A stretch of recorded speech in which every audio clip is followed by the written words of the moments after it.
Hey, good afternoon. This is a position update on what we're trading in a few of the out of the fund and a couple other accounts. But there's a few positions that need attention, or we wanted to walk through as far as um, global macro that are just out of the money or going against us. So from a currency perspective, um, pretty good trades on the euro overall. All right, this 109 was a good failure. So both euro, euro kiwi, and euro pound all saw pretty good gains last week. But now you'll see that we're at the low end of the daily cycle. So from here on the euro, if we take out the lows and we create what's a BCI in the model, then we can come back down here to the bottom of the long-term range, which is 105.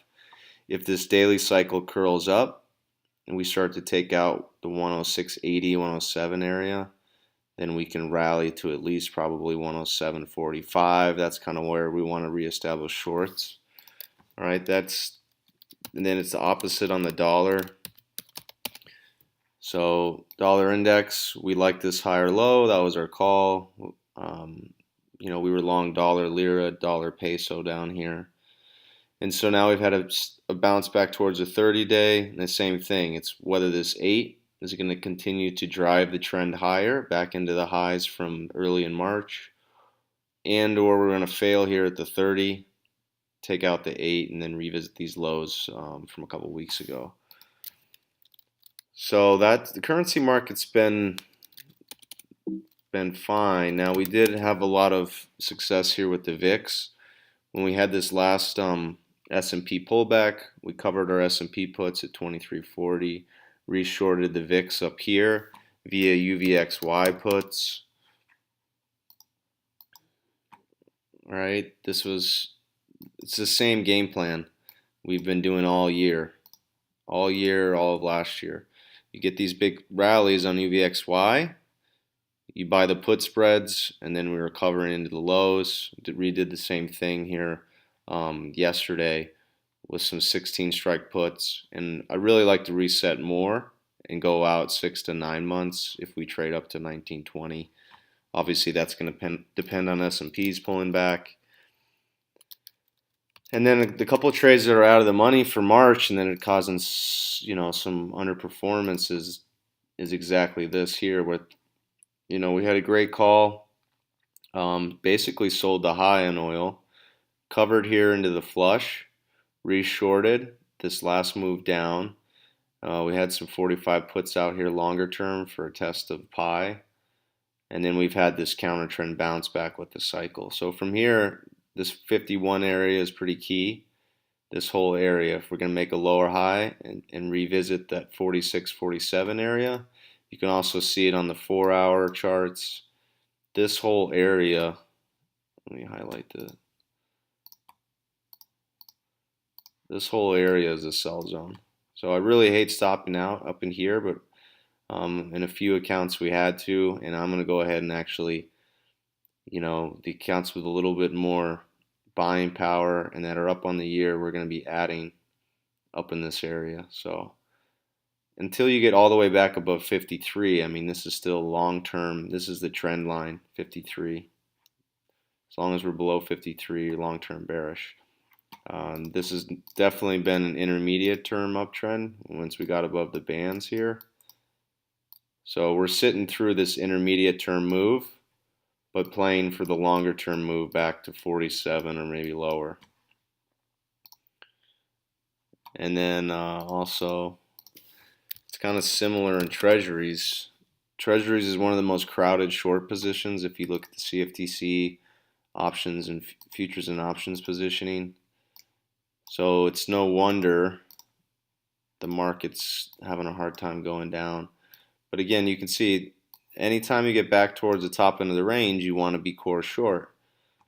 So it's difficult to be short here, covering into the lows, and then starting to reestablish a short. Yeah, you have to sit through a little bit of negative territory or drawdown, but this is the levels you want to be short from big picture, not down here. So I like reestablishing a core short up here and just trading it around. Lately, We took some risk exposure off when 10s went through this high, and then we've been buying 5s against it, against our 10-year position, which is this curve steepening play, but mainly just legging around 5s, buying 5s on the dip, selling them out. And then when 10s get overbought, we're waiting for this top end of the range to sell 30s even longer term. That was the main, those are the treasuries, and oil are the main two that are out of the money at the moment. And we'll look to establish a couple other Forex longs here. Today I'm thinking about adding to dollar lira. We finally broke above, you can't see it, finally broke above the consolidation pattern here. So this looks good to go back to 375. Dollar peso is looking similar also. I'm still waiting on this one to turn the corner. We had good gains there at the end of last year into the beginning of the year. And then a couple other carry trades that were pretty light, but we want to reshort euro, New Zealand dollar a little bit higher. Waiting for this daily cycle to come back up closer to 154. Euro pounds in a range trade. We've been pretty much nailing that one all year. And then I don't really have a view on pound yen. Don't have a view on cable. Big picture. There's one other I was missing. Oh, Aussie versus Swissy. Looks good here. I like where it held longer term, back at the 200. I'm just waiting on this daily cycle now to come back down to reestablish. Still a small core long, bought the low, sold some out. I'm gonna reestablish more of my long back here. And then I guess just real quick on stocks, still bullish overall. You can't, being short this market is not the place to be. It's long-term bullish. If and when it breaks, makes sense to sell, but I mean this is a bull market. Growth is accelerating. GDP could be at 3% by the end of the year.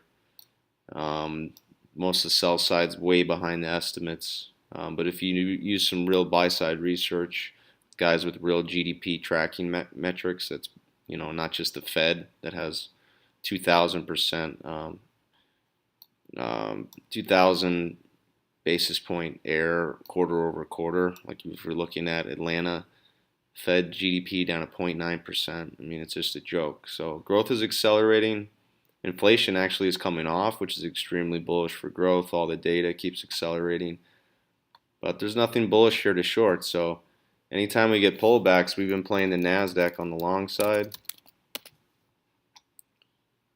And that's just been a winning trade. I mean, this is just a power trend. So we don't short power trends. If you get a dip, like last dip we bought pretty much into the low down here. So we'll be looking to do the same if we get another pullback on the NASDAQ. That's pretty much it, guys. I'll follow up with you a little later, closer to the close.